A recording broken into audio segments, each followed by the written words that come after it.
or Spain. Immerse yourself in the culture, yeah. No, Move to a different country. Move to another country, yeah.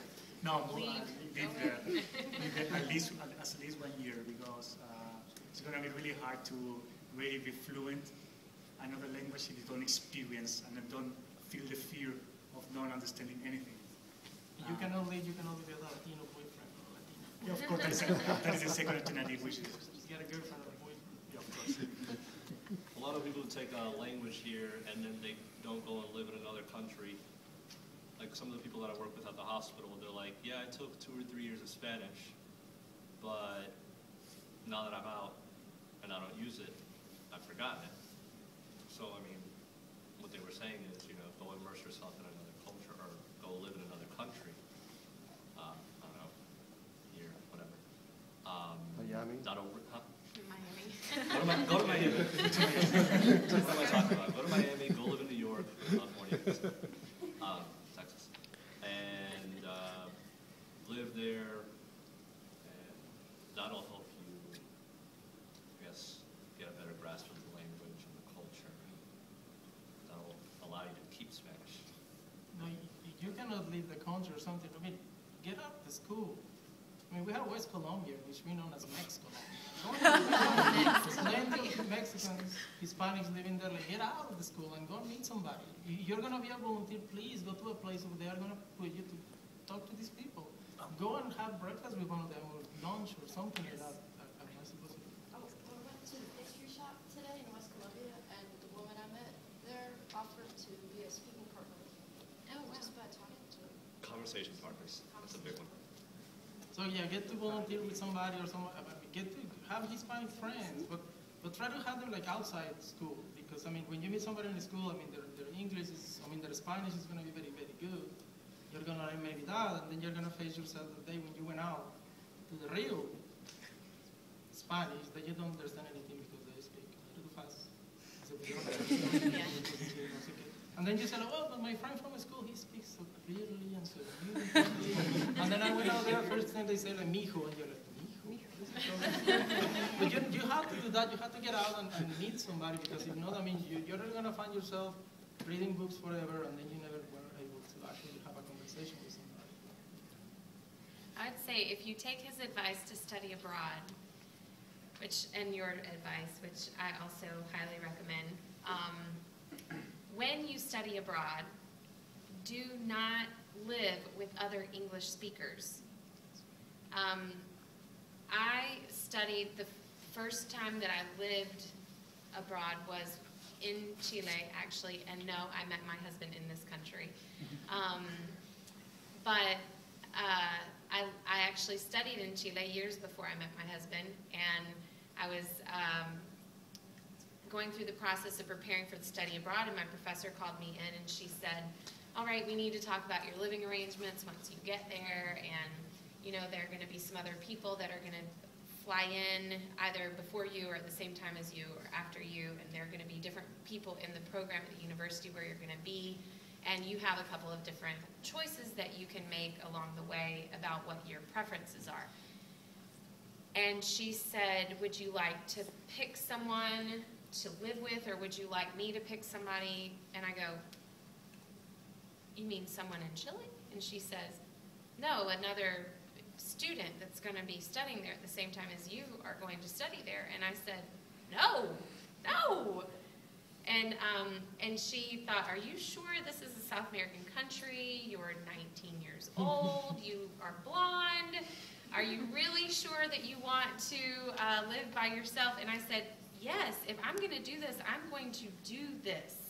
I'm going to go, and I want to live with a Chilean family, and I don't want any English speakers around. I did not speak Spanish. When I left, I did not speak Spanish. And that was the best decision that I made, because there were, out of 19 people, there were 3 that did not live partnered up. And those 3 people to this day are still bilingual. One of them now lives in Spain and is married to a Spanish woman. The other one lives in Greenville and is also married internationally, but he uses Spanish bilingually. he's a real estate agent, and he uses Spanish in his job regularly. And then you guys have already heard a little bit of my story. So the three of us did not live with another English speaker, and everyone else did. When I moved into my house that I'm currently living in Forest Acres, 6 months later, I'm walking down the street, and I run into a girl who studied abroad in Chile with me that lived she moved into a house 6 doors down from where I live right now. So we have a reunion on the street, and she says, oh, she doesn't speak a word of Spanish now.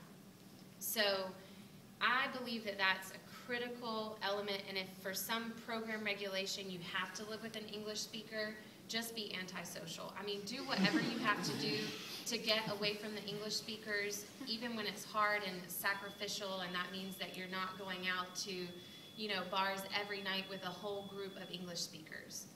You have to make some choices in order to not let that happen, because I watched my what do you call them? Compañeros. I watched the people that were studying there with me do that. They got together, they went to restaurants and bars regularly 2, 3, 4 nights a week as a group. They spoke English to one another. They went to places where they had bilingual menus in the city. I mean, it was not an immersion experience, and I really think that you get a quality experience whenever you force yourself to make those sacrifices. And since I'm the non-native one up here, I'll just say that for any of you who haven't done this and you're considering doing it, it's very hard at first, and you have headaches that you can't control, that you have to lay in bed for 2 hours because your head hurts so badly. I know that you guys have experienced this. I'm still. Yeah. It's probably different in your experience because you are here, but I mean, how many of you had really bad headaches when you got here and started speaking English? Terrible headaches. Yeah, my husband too. So, Still. yeah, exactly. So, you know, I remember thinking I couldn't do it. My host mama ended up living with a Chilean woman that was an older woman, and she was the only person. It wasn't a family, it was just a woman. And she spoke nonstop, and I did not understand her at all. The only thing I heard from her was cama, ducha, comida, a las 10. I'm like, all right, got it, you know? And she just spoke nonstop. And but somehow the human brain has the capacity to figure it out along the way. And if you, I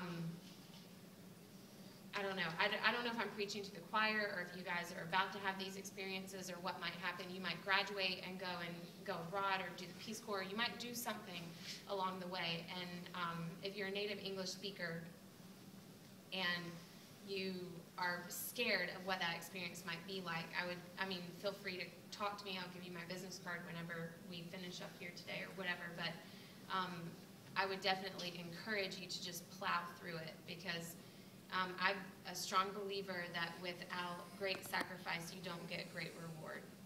So whenever you're wanting to fight for that reward, just remember that it takes great sacrifice to get there. And you know, you are looking at very intelligent, successful men up here that have done that when coming to this country, you know? And they are sitting here today because they made those sacrifices in order to be what they are and do what they're doing now. So, and you can do that too, just the other way around, you know? So I definitely encourage you in that. No, so you need to want to do it, because I know a lot of people that they've been living here, Hispanics, and they've been here for 5, 6, 7 years old, and then when I talk to them, they're like, well, you never learned English, what happened? And they've been living here for 7 years, so like, how did this even happen? Like, get out, go out and do something.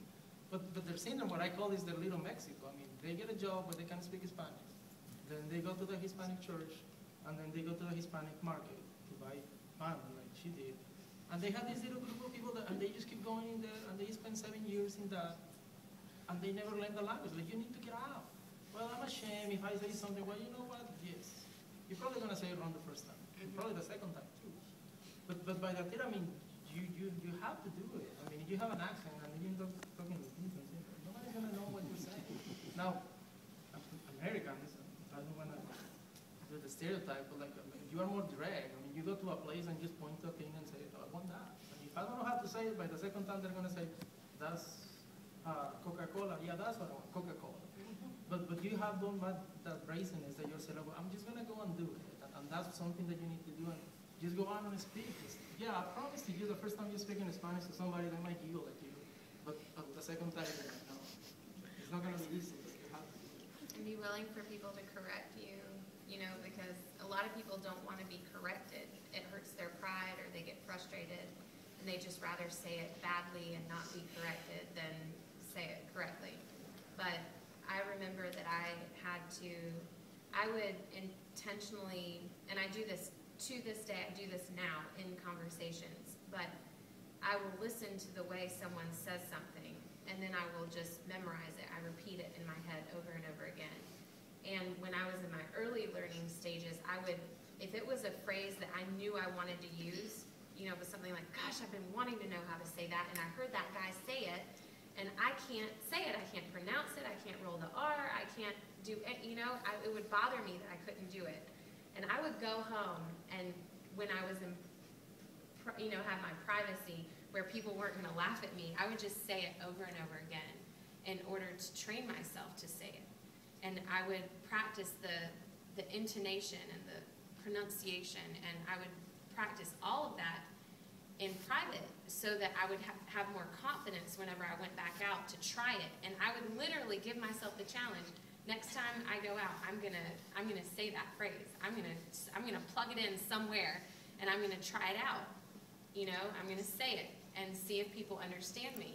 And then when I would do it, and they would laugh or they would understand me, and I go, I did it. You know, I used it correctly.